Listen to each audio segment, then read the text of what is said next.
It was August 15th, 1944. Lieutenant Colonel James Ace Morrison stood tall beside his P-51 Mustang, the sleek fighter plane gleaming under the soft English light. He looked every bit the part of a World War II hero, confident, proud, and unshakably American. That photo, later donated to the National Air and Space Museum in 2022 by his grandson, seemed like just another snapshot of wartime courage.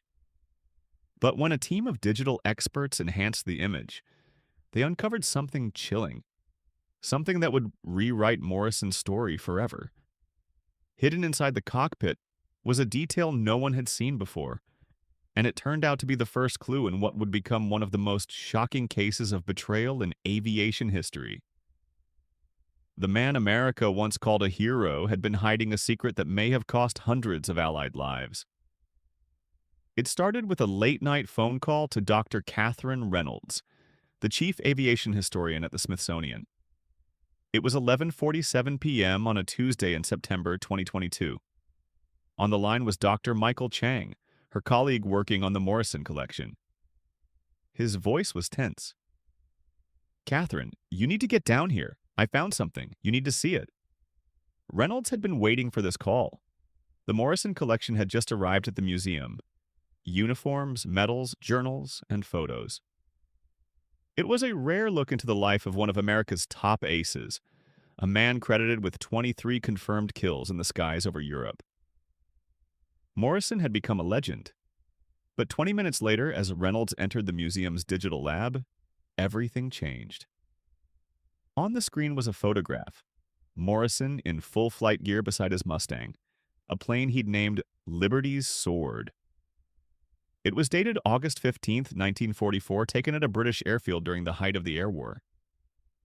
At first glance, it was the perfect wartime photo, a pilot with an easy smile and an unmistakable air of confidence. But Dr. Chang had enhanced the image using cutting-edge forensic tech, the same kind used by federal investigators. He pointed to the cockpit behind Morrison. "Look at what's mounted on the panel." Reynolds leaned in. There, just behind the gun sight, was a small camera. It wasn't standard issue. In fact, it wasn't facing outward at all. Instead, it was angled toward the pilot, recording his actions, not his targets. "That's not a gun camera," she said. "And that's not all," Chang replied. He zoomed in on another section. Tucked in the shadows below the camera was a compact radio transmitter, clearly German in design. Reynolds immediately recognized the model from her years studying World War II communications. It matched devices used by the German Luftwaffe between 1943 and 1944. "Michael," she whispered, "are you sure?" "I triple-checked," he said. "The serial numbers line up with German records." But that was only the beginning. In another enhanced image, they found a slip of paper in Morrison's jacket, coordinates and figures written in German. The implications hit hard. Morrison, America's flying hero, may have been carrying German documents and using German gear while flying Allied missions. "I don't think he was fighting the Germans," Chung said quietly. "I think he was working for them." This part always stands out to me, how one image, one tiny overlooked detail, opened the door to a decades-long deception. James Morrison was born in 1918 in Detroit, the son of a wealthy automotive engineer tied to Henry Ford. Surrounded by machines and industry, Morrison fell in love with flight as a teenager. He learned to fly at 16 and soloed after just 4 hours of instruction. An incredible feat. By the time he earned his degree in mechanical engineering from the University of Michigan in 1940, he was already considered one of the best civilian pilots in the Midwest. But his path to wartime glory was anything but typical. In 1939, Morrison traveled to Germany on a student exchange program, officially to study aircraft engines at the University of Berlin. But declassified State Department files later revealed he was doing more than just research. During his stay, Morrison met with top officials in the German Air Ministry, toured Luftwaffe facilities, and expressed open admiration for their aviation technology. It seemed innocent, until the money trail appeared. Beginning in early 1940, Morrison started receiving regular payments from the International Aviation Research Foundation. FBI records would later reveal it was a front for German intelligence. Those payments continued right up until Morrison enlisted in the U.S. Army Air Forces after Pearl Harbor. His flying skills made him a standout in training. His commanders believed he was a natural, but his uncanny knowledge of German tactics? That came straight from the source. Briefings he'd attended in Berlin. By 1943, Morrison was in England with the 357th Fighter Group. His first confirmed kill came in March, a German Bf-109 over the English Channel. Within 6 months, he had 12 victories. But as historians later discovered, something didn't add up. Morrison's kills always occurred on high-visibility missions, bomber escorts with plenty of witnesses. But during solo patrols or reconnaissance, he often dropped out, citing mechanical trouble. Even more suspicious, bomber formations under his protection suffered far higher losses, up to 40% more, than those led by other pilots. No one questioned it at the time. The blame fell on tough German resistance. But the pattern was clear. Someone had been feeding the enemy intelligence. And all signs pointed back to Morrison. The enhanced photos only deepened the mystery. In one image from June 3, 1944, he wore a rare German aviator's watch. Standard Luftwaffe issue, impossible to obtain through official Allied channels.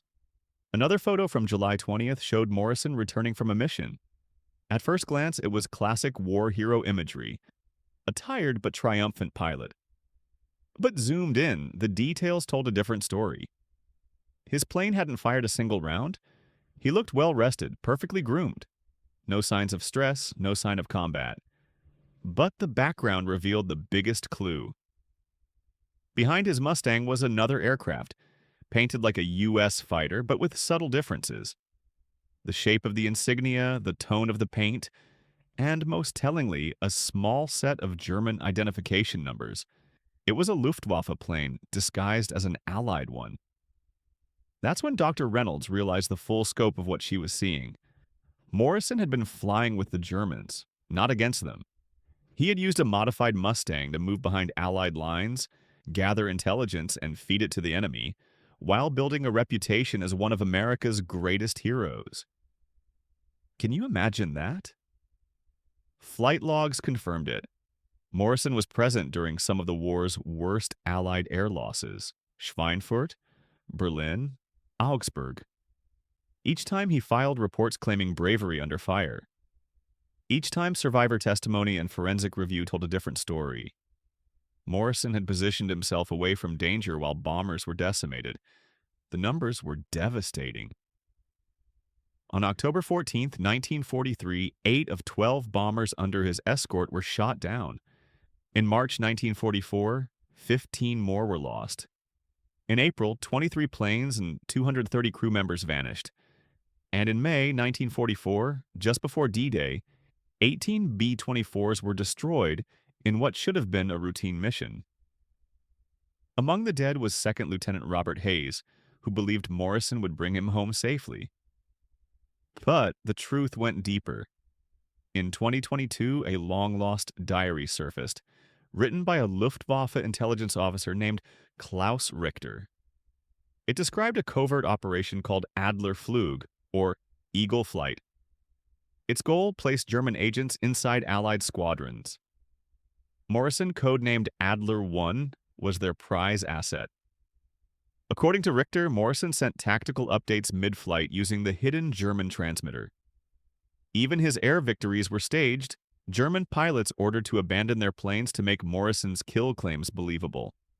And on D-Day, Morrison played a key role. Assigned to protect Allied planes over Omaha and Utah beaches, his sector saw the highest losses. 12 Allied fighters were shot down. Richter's diary made it clear Morrison had relayed timing and position details to German interceptors. By late 1944, German intelligence planned to elevate Morrison to squadron command. His growing influence would let him shape Allied bombing strategy, especially against Germany's jet production facilities. But something went wrong. On December 12th, 1944, Morrison vanished. The official story claimed he'd been lost during a routine flight over the North Sea. But 3 days before, his aircraft had been mysteriously modified. And just 2 days after his disappearance, he was scheduled to meet with counterintelligence officers investigating a suspected mole. His last transmission mentioned security concerns. Then nothing. No wreckage, no remains. Just silence. And just like that, America's most decorated fighter ace was gone. Let me know in the comments, had you ever heard this story before? Because what started as a proud photograph turned out to be the key to one of the most daring, covert operations of the war. And yet, the final chapter of James Morrison's story remains unwritten. Some believe he died in the North Sea. Others think he escaped, vanishing into the fog of history, carrying secrets that may never fully come to light. Either way, one thing is certain. The man once seen as a legend left behind a legacy that would take nearly 80 years to uncover. James Morrison's Mustang was modified with extra fuel and German navigation gear, enough to flee to neutral territory. Just before his final mission, he emptied his accounts, mailed farewell letters, and hid classified photos in his quarters. He didn't vanish at sea, he defected. Later, as Colonel Morris, he helped develop U.S. jets while secretly passing intel to enemies. His betrayal spanned World War II, the Cold War, and Korea. In 2021, his great-grandson found the proof.